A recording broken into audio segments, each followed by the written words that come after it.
വിനയവും നന്മയും നമുക്കെല്ലാവർക്കും നല്ലവണ്ണം പ്രതിഷ്ഠമാണ്. ആ പരിശുദ്ധ അമ്മയുടെ മധ്യസ്ഥതയിൽ അഭയം പ്രാപിച്ച് നമുക്ക് നമ്മുടെ കണ്ണുകളെ ഒന്ന് അടയ്ക്കാം. കൃപ നിറഞ്ഞ മറിയമേ, നിനക്ക് സമാധാനം. നമ്മുടെ കർത്താവ് നിന്നോടുകൂടി സ്ത്രീകൾ നീ വാഴ്ത്തപ്പെട്ടവനാണ്. നിന്റെ ഉദരഫലമായ ഈശോ അനുഗ്രഹിക്കപ്പെട്ടവനാണ്. പരിശുദ്ധ മറിയമേ, തമ്പുരാന്റെ അമ്മ, പാപികളായ ഞങ്ങൾക്ക് വേണ്ടി ഇപ്പോഴും എപ്പോഴും ഞങ്ങളുടെ മനസ്സമയത്തും തമ്പുരാനോട് അപേക്ഷിക്കണമേ. ആമേൻ. നമ്മുടെ സഭ പരിശുദ്ധ അമ്മയ്ക്ക് തിയോട്ടോക്കസ് അഥവാ ദൈവത്തിന്റെ അമ്മ എന്ന സ്ഥാനമാണ് നൽകിയിരിക്കുന്നത്. യെശയ്യാ പ്രവാചകൻ ദൈവത്തോട് അകന്നു നിൽക്കുന്ന ദാവീദ് ഗൃഹത്തോട് ഇപ്രകാരം പ്രവചിച്ചു: അതുകൊണ്ട് കർത്താവ് നിങ്ങൾക്ക് ഒരു അടയാളം തരും, കന്യക ഗർഭിണിയായി ഒരു മകനെ പ്രസവിക്കും, അവന് ഇമ്മാനുവേൽ എന്ന് പേർ വിളിക്കും. യെശയ്യാവ് 7:14. കാലങ്ങൾക്കു ശേഷം ലോകത്തിന്റെ വീണ്ടെടുപ്പുകാരനും നമ്മുടെ രക്ഷിതാവുമായ യേശുക്രിസ്തുവിന്റെ ജനനത്തിന് ഏകദേശം 15 മുതൽ 20 വർഷം മുന്നേ നസ്രത്തിൽ ദാവീദ് രാജാവിന്റെ വംശാവലിയിൽപ്പെട്ട യോയാക്കീം അന്ന ദമ്പതികൾക്ക് അവരുടെ വാർദ്ധക്യത്തിൽ അവരുടെ പ്രാർത്ഥനകളുടെയും അപേക്ഷകളുടെയും ഫലമായി ഒരു പെൺകുഞ്ഞിനെ, മറിയത്തിനെ ലഭിക്കുന്നു. ഒരു കുഞ്ഞ് ജനിച്ചാൽ ആ കുഞ്ഞിനെ ദേവാലയത്തിൽ സമർപ്പിക്കാമെന്ന് ആ മാതാപിതാക്കൾ നേർന്നിരുന്നു. അങ്ങനെ മറിയത്തിന് 3 വയസ്സായപ്പോൾ അവളെ മാതാപിതാക്കൾ ജെറുസലേം ദേവാലയത്തിൽ സമർപ്പിക്കുന്നു. മറ്റു കന്യകമാരോടൊപ്പം ഏകദേശം 11 വർഷക്കാലത്തോളം നമ്മുടെ കന്യകാമറിയം അവിടെ വചനം പഠിക്കുകയും പ്രാർത്ഥനാ ജീവിതം നയിക്കുകയും ജാഗരിക്കുകയും ചെയ്തു. കന്യകാമറിയത്തിന്റെ ചെറുപ്പത്തിൽ തന്നെ മാതാപിതാക്കൾ മരിച്ചുപോയി. അനാഥയായ മറിയം തനിക്ക് 14 വയസ്സാകുന്നതുവരെ ആ ദേവാലയത്തിൽ താമസിച്ചു. കന്യകാവ്രതം എടുത്ത ഒരു വ്യക്തിയായിരുന്നു മറിയം. എന്നാൽ അന്നത്തെ നിയമപ്രകാരം 14 വയസ്സിനപ്പുറം ദേവാലയത്തിൽ ഒരു പെൺകുട്ടിക്ക് താമസിക്കാൻ കഴിയില്ല. അതിനാൽ മറിയം തൻ്റെ ചാർച്ചക്കാരിൽ ഒരുവനായ ദാവീദ് രാജാവിന്റെ വംശാവലിയിൽപ്പെട്ട തന്നേക്കാൾ കുറച്ചേറെ പ്രായം ചെന്നവനായ യോസഫിനോട് വിവാഹ നിശ്ചയം ചെയ്യപ്പെട്ടു. യോസഫ് ഒരു വിഭാര്യനായിരുന്നു. അദ്ദേഹത്തിന്റെ ആദ്യ വിവാഹത്തിൽ യൂദ, ഷീമോൻ, യാക്കോബ്, യോസസ് എന്നിങ്ങനെ മക്കളുണ്ടായിരുന്നു. സുവിശേഷങ്ങൾ അവരെ യേശുവിന്റെ സഹോദരന്മാരെന്ന് വിശേഷിപ്പിക്കുന്നു. അങ്ങനെയിരിക്കെ ഗബ്രിയേൽ മാലാഖ മറിയത്തിന്റെ മുന്നിൽ കൃപ നിറഞ്ഞവളെ, നിനക്ക് സമാധാനം, കർത്താവ് നിന്നോട് കൂടെ എന്ന് അഭിസംബോധന ചെയ്തുകൊണ്ട് മംഗളവാർത്ത അറിയിക്കുന്നതെല്ലാം നമുക്ക് അറിവുള്ള കാര്യമാണല്ലോ. ഇതൊക്കെ കേട്ടിട്ട് വിനയത്തോടെ മറിയം പറയുകയാണ്: ഇതാ ഞാൻ കർത്താവിന്റെ ദാസി, നിന്റെ വാക്കുപോലെ എനിക്ക് ഭവിക്കട്ടെ എന്ന്. മറിയത്തിന്റെ സ്വയം സമർപ്പണമാണ് നാം ഇവിടെ കാണുന്നത്. തുടർന്നുള്ള സുവിശേഷ വിവരണങ്ങൾ കന്യകാമറിയത്തെ നമ്മുടെ കർത്താവായ യേശുവിന്റെ ജീവിതത്തിലെ സംഭവങ്ങളുമായി ബന്ധപ്പെടുത്തിയാണ് പരാമർശിക്കുന്നത്.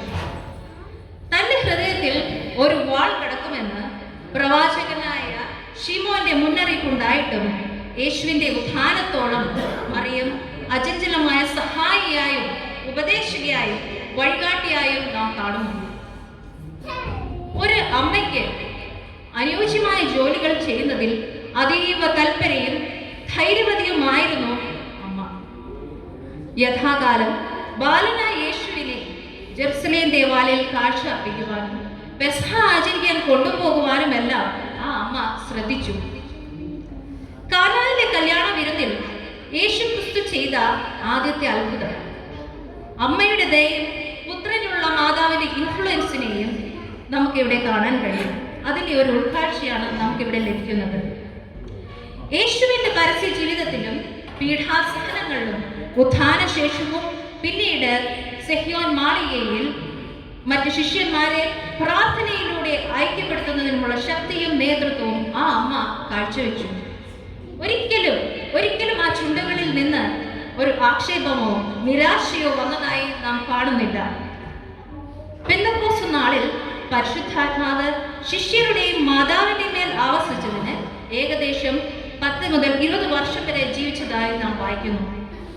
കർത്താവിന്റെ ഇഷ്ടമനുസരിച്ച് യേശുവിന്റെ പ്രിയ ശിഷ്യനായ യോഹന്നാന്റെ ഭവനത്തിൽ എല്ലാ ക്രിസ്തു ശിഷ്യർക്കും ഒരു അമ്മയായി പരിശുദ്ധ കന്യകാമറിയം വസിച്ചു.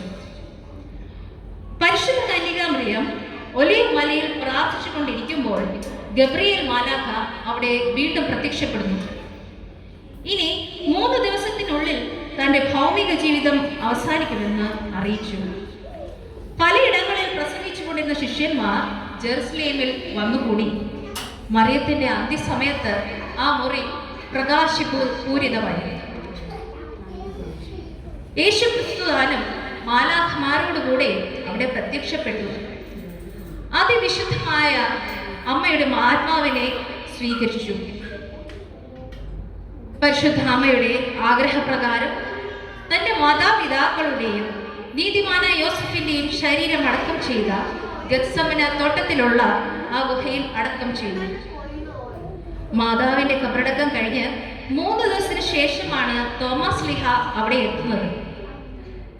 മാതാവിന് തന്റെ കർത്താവിന്റെ അമ്മയ്ക്ക് അന്ത്യാഭിവാദ്യം അർപ്പിക്കാനായി ഗുഹയിലെത്തിയ തോമസ് ലീഹായും ശിഷ്യന്മാരും കാണുന്നത് അവിടെ പരിശുദ്ധ അമ്മയുടെ ശീലകൾ മാത്രമാണ്. ആശ്ചര്യഭരിതരായി ശിഷ്യന്മാർ മടങ്ങി. വൈകുന്നേരം അവർ ഒത്തൊരുമിച്ച് പ്രാർത്ഥിക്കുമ്പോൾ അവർ കാണുകയാണ് സ്വർഗീയ തേജസ്സിൽ വിളങ്ങുന്ന മാതാവിനെ. ഞാൻ നിങ്ങളോട് കൂടെയുണ്ട് എന്ന സ്വരം അവർ ശ്രവിക്കുകയും ചെയ്തു. ആ അമ്മ ഇന്നും എന്നും നമ്മളോട് കൂടെയുണ്ട്. നമുക്ക് എല്ലാവർക്കും ചേർന്നൊന്ന് പാടാം. ഭാഗ്യവതി മറിയാമേ ദേവാ, പ്രാണാത്മജനേ പെറ്റോളേ, ഭാഗ്യനിധി വാണിജനാവാസം ചെയ്തൊരു ഭൂഷിതമാനോഗേ,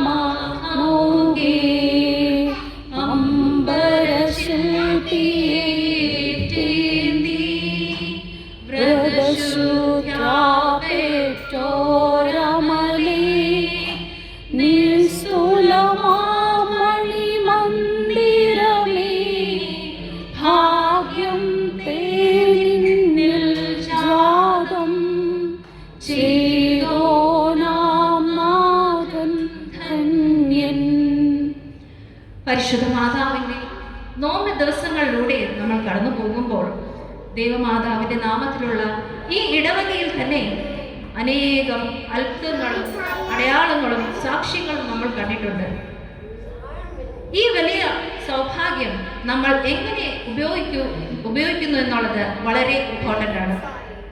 പരിശുദ്ധ മാതാവിന്റെ നാമത്തിൽ കൂടുതൽ ശക്തീകരിക്കപ്പെടുവാൻ നമുക്ക് ഓരോരുത്തർക്കും കഴിയട്ടെ എന്ന് പ്രാർത്ഥിക്കുകയും ആശംസിക്കുകയും ചെയ്യുന്നു.